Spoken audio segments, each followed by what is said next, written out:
Inanna Ishtar, Sumerian goddess of the Anunnaki.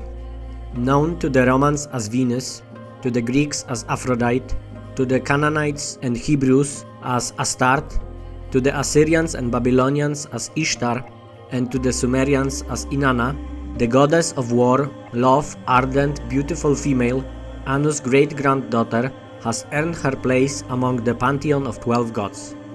As a young goddess, she was assigned to a kingdom in a distant land east of Sumer, in the land of Arata. There, proud Inanna, queen of all the land, had her home. Inanna, however, had greater ambitions, and her eyes were directed at the city of Uruk and the temple of Anu. There she saw a nest of power. Sumerian king lists claim that the first non-divine ruler of Uruk was Meshkiagasher, son of the god Utu, born to a human daughter. He was succeeded by his son Enmerkar, the great Sumerian king. Inanna was Enmerkar's aunt-grandmother, and she had little difficulty convincing him that she should be the goddess of Uruk rather than of a distant Arata.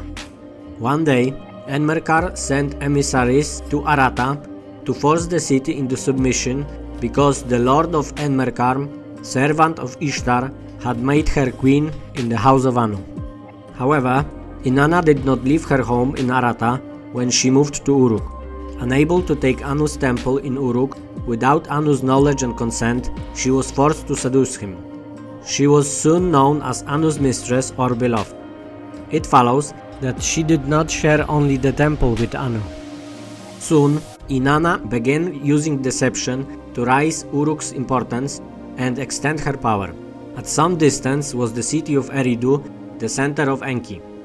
Knowing about his knowledge, she wanted to beg, borrow, or steal his secrets.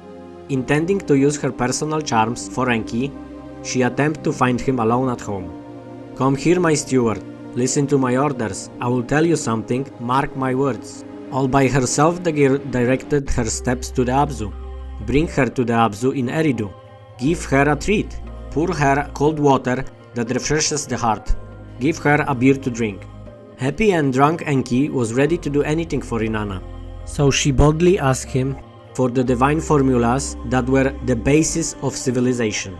By the time Enki sobered up and realized what he had done, Inanna was far away on her way to Uruk. Ishtar was often depicted as a naked goddess, flaunting her beauty, and often shown with her skirt up, exposing her lower body. In 2900 BC, Gilgamesh described how Inanna lured him even when she was already officially married. When he washed after the battle and dressed in a fringed cloak tied with a sash, the beautiful Ishtar looked up at his handsome. "Come, Gilgamesh, be my lover. Give me your fruit. You will be my male and I will be your female." But Gilgamesh knew moderation. "Which of your lovers have you loved forever? Which satisfied you for good?" Ultimately, Gilgamesh refused. As a consequence, Ishtar, sitting in the pantheon, began to show more and more military qualities. Increasingly, she was portrayed as a goddess armed to the teeth.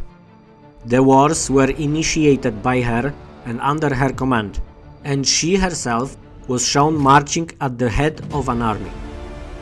Inanna of Uruk, the great princess who lived in a golden chamber, rode a chariot drawn by 7 lions.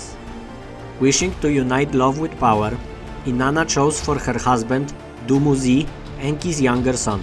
One day, she found her husband celebrating her absence. Inanna made sure that he was captured and disappeared into the depths of the underworld. Sumerian texts later describe Ishtar's journey into the underworld in search of her beloved whom she had banished. Inanna went to the underworld where she met demons and gods. Each of them asked her for help, but she constantly refused. She finally reached to the throne of her sister, the goddess Ereshkigal, who ruled the underworld. Ereshkigal gave irrevocable orders that Inanna, sent to the underworld, should stay there forever. Inanna was removed from her body and stripped of all signs of her power and dignity. Only after 3 days and 3 nights of prayer and weeping, Inanna was released and returned to the surface of the earth. In exchange for her release, she agreed to give Dumuzi to replace her in the underworld for half of year each year. This story is often interpreted as a metaphorical tale of death and resurrection, as well as the balance and rhythmic nature of life and death. In my humble opinion, this story brings hopes that Ishtar, after all, had love in her heart. Thank you for watching. Please like and subscribe if you enjoyed the content. And see you next time.